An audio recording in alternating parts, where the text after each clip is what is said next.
Yo, what's good, real ones? It's Levon. Welcome back, and I'm ready to drop another gem on y'all today. So how y'all doing, man? How's your week been? Is everything going all right? I really hope it is. You know what I'm saying? If things are rough, then I don't know. Shoot me an email or something. Maybe we can talk about it briefly. You know what I'm saying? I think venting, getting some stuff off your chest is always important, man. You know what I'm saying? It could be therapeutic, just letting some of your thoughts out to strangers. I mean, y'all can do it this way, and I'm kind of doing it. You know, what I'm saying here too. It's a nice little symbiotic. What do you call it when it's like when it's beneficial? Those relationships in nature when it's beneficial for both sides. Yeah, whatever that's called. This is that. This is helping me, and I hope I'm helping some of you guys out there too. I believe I am. Anyways, so before I get into today's topic, I got a good one for you guys. But I also have a good word for you guys to learn. So if you don't already know this one, today's word is deplorable. Deplorable. Deplorable. Yeah. What does deplorable mean? Deplorable means deserving strong condemnation. Speak up. Oh. Whoa, Siri. I guess that was it. Dang, that sounded harsh. I thought it was just like disgusting, like detestable. I thought it was that adjacent, but no, along the same lines. Shockingly bad in quality. So basically all my videos are far from deplorable, if we're gonna use it in a sense. Like, come on, let's be real. Y'all watching me, y'all know what's up. Yeah, deplorable. Just bad. So yeah, if you want to insult somebody and have them not know what you're talking about, because those are the best insults when they don't even get it and it just goes over their head. You deplorable piece of shit. You despise me. You disgust me. You're appalling. That kind of thing. Right. So in today's topic, I wanted to talk to you guys about I had two in mind, so I'm gonna just go with this one. About leaving relationships. So, in my experience,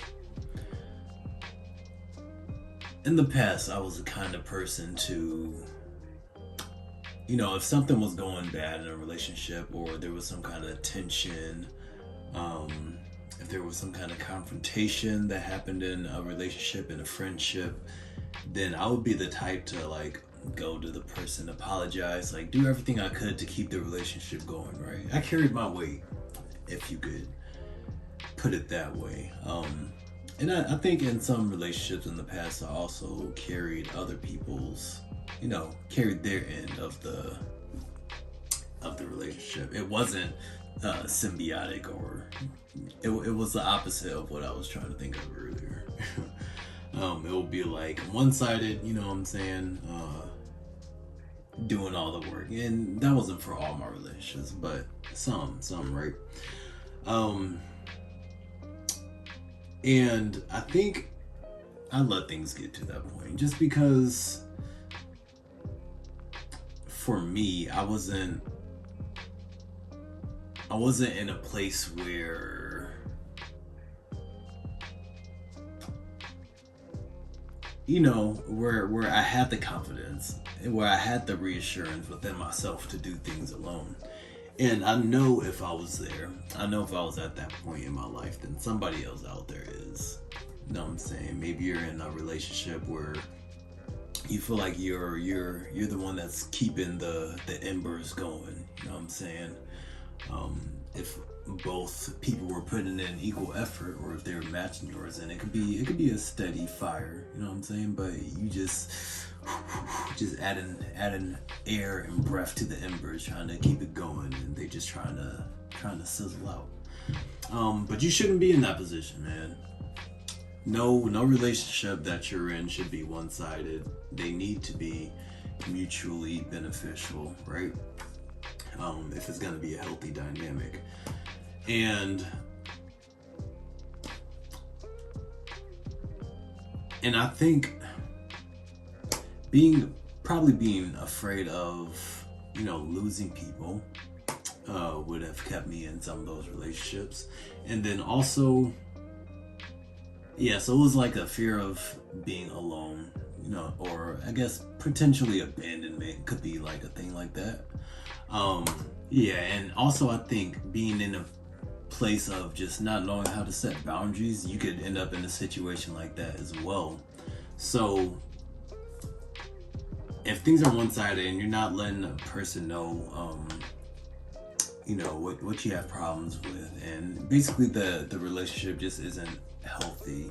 If it gets to that point, like, you can leave, and this is the main point of the video. I was going on a tangent, but the main point is you can leave a relationship at any time. Like, I think sometimes we feel obligated to being around certain people, be that family members, be that best friends or co-workers, anybody that's within our vicinity, on a regular. I think we can feel obligated sometimes to having to maintain those relationships for like nostalgic reasons. Maybe you and a friend just went way back and y'all have been friends for, I don't know, like 20 years or 10 years or 5 years or whatever. And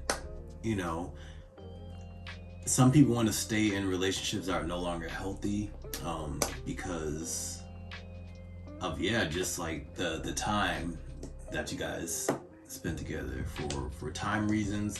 I think another thing can be like more along the lines of nostalgia, like looking back on, reflecting on the good times, like, oh yeah, things used to be so great then, and trying to get things back to how they used to be. And I think you need to play it by ear. I'm not saying like just get out there and just end every relationship. I don't want to give you guys that kind of, I don't want to spew that kind of jargon, right? I think you have to play each relationship by ear, so you shouldn't just be cutting everybody off at the slightest thing. That's not healthy. That's not the right move. And then also, just know how you're feeling. You know what I'm saying? You don't owe anybody an explanation when you're leaving either. Like, nobody, I guess the main thing is like nobody's really obligated to being around each other. No, you're not obligated to my time. I'm not obligated to your time. You know what I'm saying? And it doesn't matter who it is. So if you in your mind, you know that something's not feeling right, you have the ability to just walk away. You know what I'm saying? You don't even have to explain yourself. And I know that can be hard. It can be, trust me. It can be hard to just leave and like not feel the need to say anything, I think sometimes if it's for the right reasons, we can just validate our thoughts for ourselves and dip, but like I said, like playing it by ear, sometimes you may be compelled to like tell the other person, hey, this is where I'm at. If the relationship is still salvageable, and that's your true desire to keep things going, then yeah, you could have that conversation. I think you should. But even at the point, if it is still salvageable but you're just no longer invested in it and you don't really care, like you can do it. You don't gotta explain yourself. And that's really just been on my mind just because I've gone through a similar thing recently, and that's just the conclusion that I've came to. So, and maybe potentially it's not the best, but I think it's a well-rounded decision to be made. So, those are just my thoughts, and y'all can run with it or not. You know what I'm saying? But yeah, just treat every relationship accordingly. Things are going good, then like that's sick. And if things are going bad, but they could be going good, then do something about it. But yeah, that's been my video. Y'all, thanks for joining. You know what I'm saying? Leave a like, on the video if you enjoyed it. If you didn't enjoy it, go ahead, leave a like anyways. Like, it doesn't hurt you. Well, it's not gonna do anything bad to you or your day. You feel me? Go ahead, drop a like, turn on the notifications for my channel. So, you could just see my lovely face and we can do this again sometime. All right. Y'all have a good one. I'll see you in the next one. Deuces.